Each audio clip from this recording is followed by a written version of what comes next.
오늘 하나님 말씀은 창세기 7장 16에서 21절 제가 대표로 읽겠습니다. 들어간 것들은 모든 것의 암수라 하나님이 그에게 명하신 대로 들어가매 여호와께서 그를 닫아 넣으시니라. 홍수가 땅에 40일을 있었는지라 물이 많아져 방주가 땅에서 떠올랐고 물이 더 많아져 땅에 창이라매 방주가 물 위에 떠다녔으며 물이 땅에 더욱 창이라매 천하의 높은 산이 다 덮였더니 물이 불어서 15규빗이 오르매 산들이 덮인지라. 땅 위에 움직이는 생물이 다 죽었으니 곧 새와 육축과 들짐승과 땅에 기는 모든 것과 모든 사람이라. 아멘. 아멘. 자, 오늘 창세기 7장 16에서 21절 할 차례인데 16절은 이렇게 되어 있습니다. 모든 것들은 모든 것의 암수라 하나님이 그에게 명하신 대로 들어가매 여호와께서 그를 닫아 넣으시니라. 그를 닫아 넣으시니라 이렇게 되어 있습니다. 여기서 닫다 넣다가 나오죠. 닫다라는 게 성경 본문이 히브리어로 기록되어 있는데 이게 사가르라는 단어예요. 그런데 여기서 닫다의 사가르라는 단어가 다른 구약 성경에 어디서 쓰였냐면은 사무엘상 1장 6절에 한나라는 여인이 있죠. 한나라는 여인인데 이 여인이 잉태를 못하는 거예요. 사무엘상 1장 6절에 이렇게 되어 있습니다. 여호와께서 그에게 임신하지 못하게 하심으로. 여기서 그가 한나인데, 자 간단히 설명을 드리겠습니다. 16절에 그를 닫아 넣었다라는 뜻이 뭐냐면요, 여인이 사무엘을 낳았던 한나가 원래 애를 못 낳는 여자였는데 성령의 능력으로 그 태가 열리면서 사무엘이 나왔던 거거든요. 이런 거랑 같은 단어를 썼어요. 무슨 말이냐면 여기서 닫다 넣었다라는 단어는 단순히 하나님께서 노아를 방주 안에 넣었다 이런 뜻이 아니고 가능성을 닫았다라는 뜻이에요. 여인이 태가 닫힌 것처럼 하나님께서 그 여인의 태를 닫으셨던 것처럼 무언가 닫았다는 거죠. 태를 닫았다는 거죠. 이 태가 무엇을 뜻하냐면은 구원의 태를 말합니다. 구원의 태. 구원의 가능성을 닫으셨다는 거예요. 그러니까 16절에 여호와께서를 그들 닫아 넣으시니라는 것은 단순히 하나님께서 노아를 방주에 집어넣었다는 뜻이 아니고 하나님께서는 더 이상 인간에게 구원받을 가능성, 태죠, 태. 구원이라는 새 생명을 잉태할 태. 그거를 닫으셨다는 거예요. 무슨 말이냐? 일단 노아와 그의 가족이 방주에 타는 순간 더 이상 하나님은 나머지 인간들에 대한 구원의 계획, 구원의 가능성을 닫으셨다는 겁니다. 그러니까 다른 인간들은 구원받고 싶어도 구원받을 수 없는 그런 상태가 되었다는 거죠. 여기서 알 수 있는 게 뭡니까? 아, 구원이라는 것이 때가 있구나. 아멘? 이 진짜 중요한 걸 다시 한번 아멘 잘해보세요. 구원이라는 게 때가 있는 줄로 믿으시기 바랍니다. 노아 시대의 구원의 때가 언제였냐면요, 방주의 문이 닫히기 직전까지가 구원의 때였어요. 그런데 방주의 문이 닫히는 순간 하나님께서는 구원의 때를 거두셨다는 거죠. 이제 아무도 구원 못 받습니다. 자, 여러분이 지금 우리가 이 시대에 살고 있는 게요, 얼마나 감사한지. 진짜 여러분, 우리가 다 없어도 됩니다. 참 잘 들어보세요. 이거 하나로 감사해야 됩니다. 무슨 감사? 구원의 때를 주신 거에 감사. 아멘. 여러분, 우리나라 민족이 5,000년 역사를 자랑한다고 말을 합니다. 그렇죠? 5,000년 역사에 유구한 한민족. 야, 좋아. 좋은데 이게 과연 좋은 겁니까? 왜? 5,000년 역사 동안 구원받을 때는 채 150년이 안 됐습니다. 여러분, 복음 우리가 받아들인 거 150년도 안 됐어요. 그러니까 5,000년 역사지만 구원의 태가 열린 거, 지금 방주문이 열린 것처럼 이거는요 150년밖에 안 됐는데, 야, 5,000년 중에 150년에 내가 꼈네.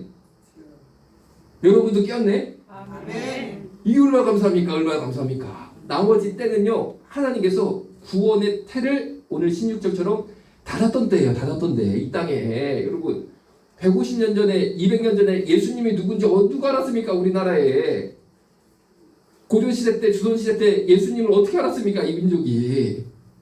그런데 하나님께서 구원의 때가 됐기 때문에 선교사님들을 이 땅에 보내서 구원의 태를 연 거예요. 마치 여인의 태가 열리고 잉태하는 것처럼. 그게 150년이 안 됐는데 그때 내가 태어났네. 여러분들이 태어났네. 아, 여러분 잘 생각해 보세요. 여러분, 우리 어르신들 그동안 인생 사시면서 돈을 잃어버린 적도 있지요? 좋은 마음으로 잘 될 줄 알고 사업을 했는데 안 됐단 말이에요. 그래서 물질을 잃어버린 경험도 일부 있을 거라고 생각합니다. 또 여기다 투자하면 잘 될 줄 알고 했는데 안 됐단 말이에요. 이런 경우는 물질을 잃어버린 거죠. 어떤 경우는 건강을 잃어버린 경우도 있습니다. 원치 않은 질병이 생겨서 건강에 피해가 오는 경우도 있습니다. 어떤 경우는 살다 보니까 내가 명예가 떨어지는 일을 만나는 경우도 있겠죠. 돈이든 명예든 하여튼 간에 잃어버릴 수가 있는데 그럴 때 우리가 후회를 할 수 있습니다. 내가 좀 이렇게 해볼 걸 저렇게 해볼 걸. 그런데 괜찮습니다. 여러분, 잃어버린 것 중에 제일 큰 게 뭐냐면요, 구원 잃어버리면요, 이거는 회복이 안 됩니다. 돈 잃어버리는 거, 건강 잃어버리는 거, 구원 잃어버리는 거에 하면 아무것도 아닌데, 여러분, 우리가 구원받을 진짜 이 기회 5,000년 중에 150년도 안 되는 여기에 내가 들어가 있다는 거는요, 돈 없어도 돼, 명예 없어도 돼, 아무것도 없어도 돼, 나는 이때가 내 인생의 최고의 기회니까 나는 반드시 이때에 구원을 받고야 말겠다. 아멘.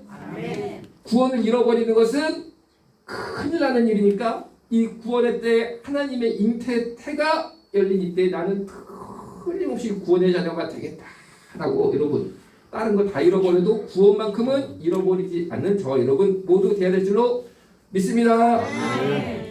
그리고 17절 봅니다. 홍수가 땅에 40일을 있었는지라 물이 많아져 방주가 땅에서 떠 올랐고 물이 더 많아져 땅의 창이람에 방주가 물 위에 떠 다녔으며 물이 땅에 더욱 창이람에 천하의 높은 산이 다 덮였더니 물이 불어서 15규빗이 오름에 산들이 덮인지라. 자, 여기서 알 수 있는 것은 지구상의 모든 산이 덮일 정도로 물이 많이 부어졌습니다.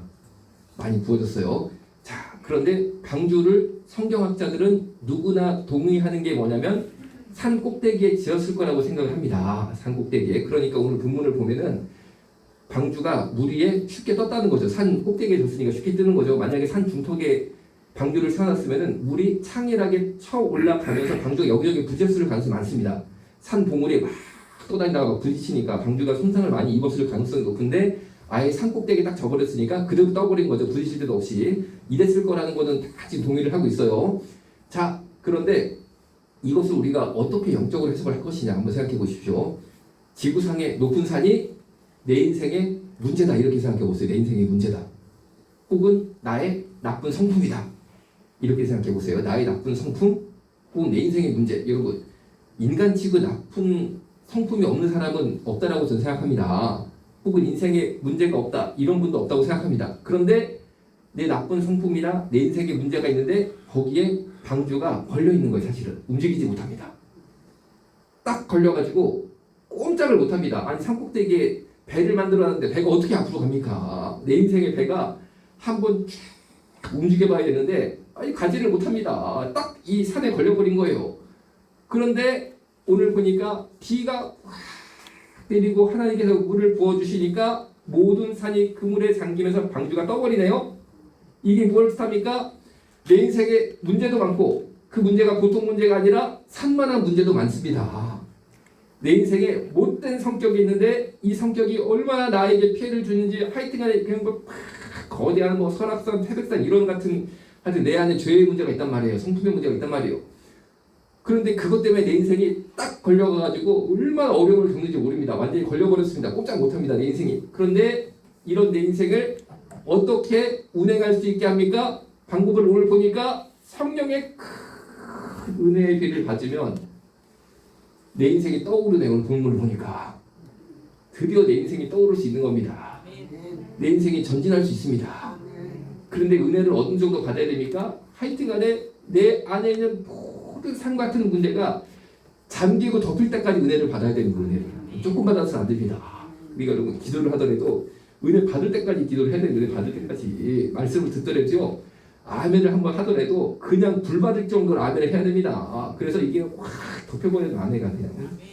하여튼 딱 보면 은혜밖에 안 보여야 돼. 은혜밖에 안 보여야 돼. 내 속을 보니까. 그렇다고 문제가 없어지는 건 아니고 내 못된 성격이 없어지는 건 아닌데 은혜로 확 덮여버리니까 다 가려지는 거예요. 그러니까 여러분들이 반대로 말하자면은 아주 귀한 은혜의 종이를 하더라도 은혜 떨어지면 별거 없습니다. 사실은.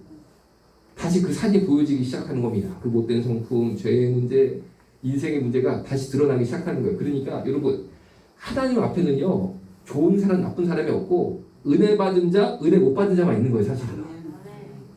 은혜 받아서 안 보이는 거야. 이 못된 성품이야. 내 인생의 문제가 다 덮여가지고 안 보이는 겁니다. 그리고 내 인생이 확 떠올라가지고 그 찬밀한 바다에 성령의 인도하심을 따라 여러분 노아의 방주가 하나님께서 노아에게 이렇게 지어라 라고 말씀하실 때 딱 세 개만 얘기했어요. 첫 번째 크기, 규격, 크기. 두 번째 창, 세 번째 문. 요 세 가지만 말씀하셨습니다. 딴 거 얘기 안 했어요. 크기랑 창이랑 문 세 개. 그런데 여러분 노아의 방주가 말씀드린 것처럼 그냥 상자지 무슨 도시 있거나 다시 있어서 내가 방향을 운행할 수가 없거든요. 성령의 큰 배가 내 안에 임하니까 모든 것이 덮여지고 성령께서 마음대로 내 인생을 확 운행하신다는 거예요. 아멘. 달리고 가시는 대로 확 그냥 끌고 가는 거야. 그러니까 여러분 은혜를 받더라도 이 정도 받아야 됩니다. 아멘. 이 정도 받으셔야 이 정도. 그러니까 여러분 아멘 한번 해도 찬양하더라도 딱 봐도 진짜 은혜 받게끔 하야 돼. 은혜 받게끔. 우리 앞에 이제 예배 시간 전에 찬양을 하지 않습니까? 그때 시시하게 하시면 안 됩니다. 할 때 그냥 탁 마음을 열고 은혜를 받으면서 막 박수도 치면서 손도 팍 들고 하고 이렇게 해야지. 조금 은혜 받다가 아이고 내가 이렇게 막 하면서 창피하지. 그래도 내가 내가 참 이게 그래도 내가 사회적 지위가 있는 사람인데 내가 이렇게 기도했다가는 아이고 사람들이 나를 어떻게 막 그러면 이 은혜의 물이 차다가 말어. 그럼 내 배가 안 떠. 내 배 안 뜨면 누구 손에? 나만 손해. 하나님의 손에 배가 내 손해야 내 손에. 내 배가 계속 걸려 있는 거야 거기에. 그러니까 여러분 한번 뛰어봐야 되지 않겠습니까? 우리 인생의 배를. 그리고 성령님이 운행하 시대로 내 인생의 배가 한번 마음대로 확 가봐야 되지 않겠어요? 그런데 여러분 신앙생활 30년 40년을 해도요 목사도 받은 자를 하더라도 맨날 고자리야. 맨날 고자리야. 산꼭대기에 걸려가지고 가지를 못해. 맨날 고자리야. 맨날 고자리야. 왜 그렇습니까? 이거를 세게 못 받아서 그런다. 은혜를 세게 못 받아서. 그래서요 제가 절대 누구 비판하는 게 아니고 우리 가운데 그런 마음이 있나 보자는 듯이 어떤 목사님은요 목사님은 맨날 고자리에 생각하는 게 뭔지 아세요? 어떻게 하면 조금 더 큰 교회 내가 한번 담임으로 가보냐 이 생각밖에 안 드는 거야. 맨날 하여튼 입만 열었다면 그 얘기야. 입만 열었다면 하시는 게 다 그거야. 그러니까 그 산꼭대기에 딱 걸려있어. 내가 볼 때 그 인생이 그렇게 해가지고는 절대 복 못 받거든요. 제가 볼 때는 하여튼 간에 그래가지고 다 어떤 목사님이 돌아가시다 연세가 있어서 그런데 그 교회가 우리 교회보다 좀 더 커. 그럼 벌써 난리가 나. 이 사람이 참지를 못해. 어떻게든지 줄에 대가지고 거기 내가 한번 들어가고 하려고 애를 써. 성도들도 다 알아. 목사님이 그렇게 하는 걸. 그리고 또 어디서 청민 공부 맨날 그거만 봐. 기독교 신문에 딱 봐가지고 청민 공부 난거 있는 아침마다 그거를 보시는 거야. 성경을 보는 게 아니고. 그래가지고 청민 공부가 딱 났는데 우리 교회가 크다 그 난리가 나는 거야. 또 이력서 넣고 막 가가지고 설교가지고 시험 보고 막 선 보고 아이고 막 그냥 하여튼 그리고 어떤 목사님이 점점 은혜가 가까워지신다. 그럼 거기 줄내려고 그러니까 이 양을 가지고 이 말씀을 전하고 기도를 해야 되는데 그게 아니고 그냥 내가 더 큰 교회 항상 거기 더 큰 교회에 걸려 있더라고요. 그런데 여러분 그 인생이 앞으로 나아지지를 못합니다. 그러면 그럴 것 같지요? 여러분 10명을 주셨던 20명을 주셨던 하나님이 예배드리게 하셨으면요 진짜 불의 종이 돼가지고 10명 20명한테 하나님의 성령의 불이 확 전달이 되면요 그 10명 20명이 100명 200명 되는 거지. 응? 그 맨날 이 목사님은 다른 교회 가려고 막 그러니까 어떤지 아세요? 그 교회 성도들도 왔다가 다른 교회 가려고 막 그러더라고. 목사 닮아가지고. 교회가 부흥이 안 돼. 맨날 고자리야. 그러니까 여러분 불 받고 성령 받고 은혜를 세게 받아가지고 내 배가 뜨면요 하나님이 다 해주실 믿습니다. 자 여러분 9절 20절 19절 20절 제가 다시 한번 읽어보겠습니다. 물이 땅에 더욱 창이라매 천하의 높은 산이 다 덮였더니 물이 불어서 12구빗이 오름에 산들이 덮인지라. 이게요 참 이 성경을 우리가 여러 가지로 우리가 해석을 해야 되는데 요거는 이제 제가 조금 특이하게 저만 은혜 받는 건데 여러분도 은혜 받을 줄로 믿어요. 자 왜냐면요 산들이 다 덮였는데 결국에 산에서 몇 규빗이 올라갔냐면 15규빗이 올랐다라고 돼 있습니다. 이 15규빗이 얼마냐면 한 규빗이 요 끝에서 요 끝까지예요. 그래서 15규빗이 약 7m라는 것은 누구도 이견이 없어요. 7m 정도 떠올랐다. 쉽게 말하면요 가장 높은 에베레스트 산이 가장 높다고 그래요. 거기서 7m 더 물이 뜬 거예요. 그러니까 하나님께서 그것까지 우리한테 다 알려주셨는데 이게 왜 나 혼자 은혜를 받느냐 쉽게 말하면 다른 사람 좀 특이하게 왜 내가 은혜를 받느냐. 그래서 성경이요 보통 책이 아니고 성경이 하나님입니다. 바로 말씀이 하나님입니다. 저는 정말 그렇게 느끼거든요. 이게 또 이제 그런 것 중에 하나예요. 왜냐하면요 이 7이 완전수라고 성경을 해석을 해요. 7은 완전수. 그러니까 하나님께서 7일 동안 천지를 창조하셨다는 뜻은 하나님께서 이 천지를 완벽하게 지으셨다는 뜻이에요. 7이 완전수니까. 부족함 없이 완전하게 지으셨다 이런 뜻입니다. 자, 그런데 야, 산들을 하나님께서 물을 확 부으셔가지고 덮었는데 7m를 띄었단 말이에요. 7m를 물을. 그러니까 저는 제 개인적으로 이 구절에서 어떤 은혜를 받냐면 아, 내 인생에도 문제가 많고 내 안에도 이 못된 성격이 있는데 이것 때문에 내가 참 힘들거든요. 하여튼 여러분이 저를 볼 때는 어떻게 보실지 몰라도 제가 막 인사하고 이런 게 왜 그러냐면 내 이 못된 성격을 알기 때문에 나를 죽이는 겁니다. 사실 그게. 내가 그렇게 안 하면은 내가 어떻게 살지를 알아. 그러니까 제가 막 겸손하고 막 애를 쓰고 나를 치고 하여튼 여러분 제가 인사할 때도 90도로 하잖아요. 그렇죠? 그렇게 하는 게 이유가 뭐냐면 나를 자꾸 쳐야 돼. 쳐가지고 날 자꾸 엎어뜨려야 돼 이렇게. 안 그러면 내 속에 뭐가 올라올지 알아. 그러니까 이게 무슨 말입니까? 반대로 말하면 끊임없이 내 속에 뭔가 내가 싸우고 있다는 거죠. 그렇죠? 끊임없이 싸우고 있다는 거예요. 끊임없이. 그리고 제가 문자를 보내놓고 예수님을 믿습니다 이런 거 막 붙여서 보내거든요. 왜 그러냐면요. 하여튼간에 내가 예수님을 믿는다 이 얘기를 자꾸 내가 한 번이라도 더 써야지만 내 속에 이거를 내가 누를 수 있다는 걸 아는 거야. 내가 은혜 받고 막 성령 받아가지고 내 성격이 막 온유하고 선한 사람이라 내가 그렇게 사는 게 아니고 그런 모습을 보이는 게 아니고 그런 사람이 아니기 때문에 나를 치는 겁니다. 사실은 그게. 그런데 보세요. 오늘 말씀을 딱 보니까 야 물이 7m를 덮었다. 7은 완전수다. 이것은 저 개인적으로 어떤 은혜를 이 말씀을 구절을 통해 봤냐면요. 야 하나님께서 완전하게 내 인생의 문제와 이 못된 성격을 덮어주시겠구나. 하나님의 은혜에 우리 부족함이 없겠구나.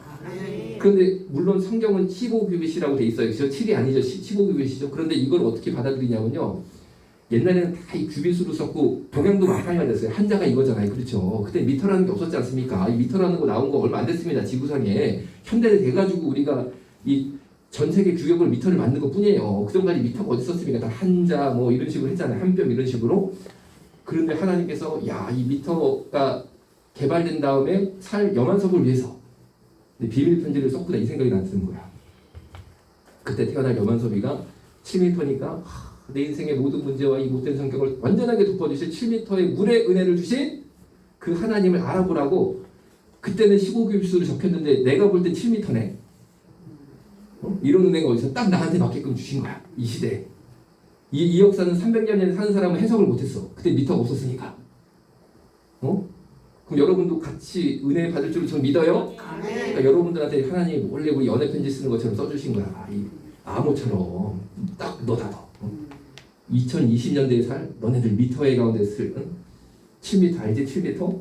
내가 완전하게 해준다는 걸 미리 창세전에 다 써놓은 거야 이렇게. 여러분 이 노아홍수 시대가 언제냐? 이것도 아무도 모르거든요. 그런데 여러 가지 방법이 있는데 이 방법이 여러 가지가 있어요. 추산할 수 있는 방법이. 그런데 이런 방법이 있어요. 사실은 수학으로 계산하는 방법이 있거든요. 이게 무슨 말이냐 생각해 보세요. 노아 가족 8명만 살아남았습니다. 지구상에. 그런데 지금 인구가 몇 명이냐? 현재 지구상에 80억 명 정도가 사는데 80억 명. 그럼 수학으로 대충 추산한다는 게 뭐냐면요. 8명이 80억 명이 될 때까지 수학으로 계산하는 방법이 있어요. 그런데 이 계산이 정확할 수가 없습니다. 왜냐하면 출생률이 다 연도마다 틀리기 때문에 정확히 알 수는 없지만 큰 틀에서 보면요. 이거는 부정을 못하는 게 뭐냐? 분명히 석기시대입니다. 노아시대가 석기시대. 철기시대가 아니었다는 거예요. 분명히. 왜냐하면 8명이 80억 명이 되는데 도달하는데 걸릴 최소 시간이랑 최대 시간이 있거든요. 추산을 해보면. 조금 복잡하게 말하면요. 지금 지구의 출생률이 인구 증가율이 1%입니다. 1%. 생각보다 지금 지구상의 인구가 1%밖에 안 늘어요. 1년에. 왜냐하면 저출산 국가가 많다 보니까 대표적으로 우리나라 저출산 국가. 그러니까 지구가 점점 인구가 줄을 확률이 많아요. 앞으로. 인구 감소. 저기 막 아프리카에서 애 많이 낳고 대한민국 애 적게 낳지 뭐 유럽 애 적게 낳지 하니까 1%밖에 안 늘어 인구가. 그런데 옛날에는 이 높았잖아요. 막 애를 많이 낳았으니까. 그래서 최소치랑 최대치랑 해보면 대충 이 연대가 나와요. 노아시대 연대. 그런데 확실한 건 석기시대입니다. 석기시대입니다. 자, 그런데 하다못해 하나님은 이 노아시대 석기시대 때도 지금 현대들 살아갈 우주 로켓을 쏘는 이 시대를 살아갈 우리를 위해서 이 7m를 숨겨놓으신 거야. 보는 가운데. 그러니까 여러분 그 은혜를 모두 받으시기를 주에 축원합니다. 네. 그리고 이 믿음이라는 것을 말씀을 드리고 오늘 말씀을 마무리를 짓게요. 믿음이 신약 성경은 헬라어로 돼 있죠. 그 헬라어로는 피스티스라는 단어를 쓰고 있습니다. 이 피스티스라는 단어가 뭐냐면요. 두 가지 뜻이 있어요. 믿음이라는 뜻이 있고 신실하다, 신실함이라는 뜻이 있습니다. 자, 그러면은 이 믿음이 뭐냐 잘 들어보세요. 아, 믿음이 좋아. 믿음을 가져야 돼. 이 믿음의 정체가 뭐냐? 인간 편에서는 믿음이죠, 그렇죠? 김 집사는 믿음이 좋아 이렇게 봅니다. 그런데 하나님 편에서 볼 때는 이게 뭐냐면 하나님의 신실하심. 여러분이 살다가 보면은 어떤 사람은 너무 신실한 거예요. 그 사람 말은 내가 막 믿어져. 그 사람 말은 또 사실이 항상 거짓말을 안 해. 그럼 무슨 말 할 때 내가 믿잖아요. 이게 믿음입니다. 그러니까 믿음이라는 게 내가 막 자가 발전하는 게 아니에요. 믿음을 가져야 된다. 믿음을 가져야 된다. 믿음을 가져야 된다. 이게 이단이 그렇게 합니다. 이단이. 그런데 우리 기독교 성경의 믿음 뭐냐면요. 하나님의 신실함을 내가 깨닫고 체험했기 때문에 자연히 믿어지는 겁니다. 아까 말씀드린 것처럼 하나님께서 노아한테 말씀하실 때 딱 3가지만 말씀하셨어요. 길게 얘기 안 했습니다. 방주의 규격, 크기죠, 크기. 그 다음에 창, 그리고 문. 이 3가지밖에 얘기 안 했다니까요. 그런데 노아가요, 어떻게 보면요, 아니 의심이 생길 수 있잖아요. 아니 그것밖에 안 알려주신다고, 야 지구상이 다 물로 쓸어버리는데, 아니 자세히 얘기해 주셔야지. 그것 가지고 내가 배 졌다가 망하면 어떡합니까? 하나님. 아니 그 뭐 산도 다 덮인다며요. 그럼 우리 노아 방주 내가 졌다가 뒤집히면 어떡합니까? 어떻게 참 하나님의 책임감이 있어야지. 크기, 창, 문. 아니 달랑 이 3개만 가르쳐줘요? 이럴 수 있잖아요. 그렇죠? 그런데 노아가 하나도 안 물어봅니다. 의심을 안 했어요. 의심을. 그리고 정말 크기, 창, 문 그거대로 했습니다. 그거대로. 사실은요. 요거를 현대적으로 이 시뮬레이션을 딱 돌려보면요. 굉장히 방주가요. 불완전했어요. 사실은. 그런데 이 불완전한 방주가 이렇게 생명을 살리는 방주가 된 것은 불완전한 것을 완전하게 만드시는 하나님의 권세와 능력이 임했기 때문에 그런 겁니다. 그럼 노아는 왜 꼬치꼬치 안 물어봤습니까? 아니 방주 무너지면 어떡하시려고 그거밖에 안 알려주세요 이랬습니까? 간단합니다. 노아는 하나님의 신실하심을 알았던 거예요.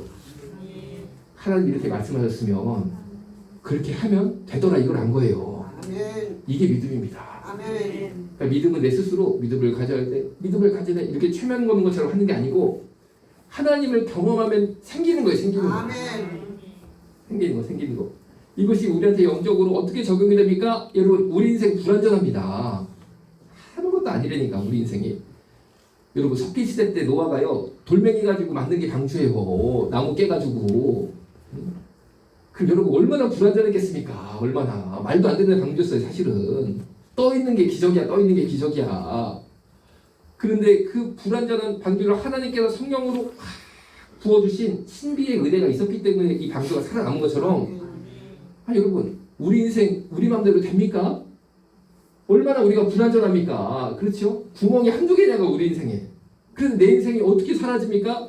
거룩한 하나님의 은혜가 그 신비적인 능력의 권세가 내 인생에 부어주고 나를 이렇게 팍 안아주시니까 내가 이 물 위에 떠가지고 살아있네? 결론적으로는 이게 내 인생이 안 뒤집혀지고 내가 이러고 있네? 여러분 오직 하나님 은혜입니다. 아멘. 이거를 경험하면요 그 하나님의 신실하심. 여러분 이 방주 떠있는 동안 하루라도 물새는 다 죽는 건데 매일매일 그 은혜를 새롭게 부어주시는 거예요. 매일매일 하나님께서. 그냥 막 이 생명 사이로 이 노아 방주를 매일매일 덮어주시는 거야. 이거를 경험하면은 그 하나님을 믿을 수밖에 없다는 거예요. 야, 이 하나님의 신실하심. 믿음이 이런 겁니다. 여러분, 하나님의 신실하심을 체험하는 저와 여러분 모두 될 줄로 믿습니다. 기도하겠습니다. 살아계신 하나님 아버지, 노아의 방주처럼 허술하고 말도 안 되는 것이 우리의 인생인 것을 고백합니다. 우리의 불완전한 인생을 완전하게 만드시는 하나님을 믿습니다. 하나님의 은혜로 덮어주시고 그 신실하심에 우리가 믿음으로 반응할 수 있도록 역사하여 주옵소서. 아멘. 예수님의 이름으로 기도드렸습니다. 아멘. 주머니 속 ticket take it 떠나자 환상의 나라에는 Green grass you know utopia 동물과 뛰놀아 푸르른 초원 Blue 오션에 비치는 저 빛처럼 놀라운 this world 아담과 하와 놀라워 그의 솜씨 너의 잘못된 선택에 응원보다 정체성을 찾아 돌아오길 기도하지. 욕먹을 각오로 필요한 말을 해주는 게 진정한 사랑이야. This true love. 우린 원래 아름다움에 끌리지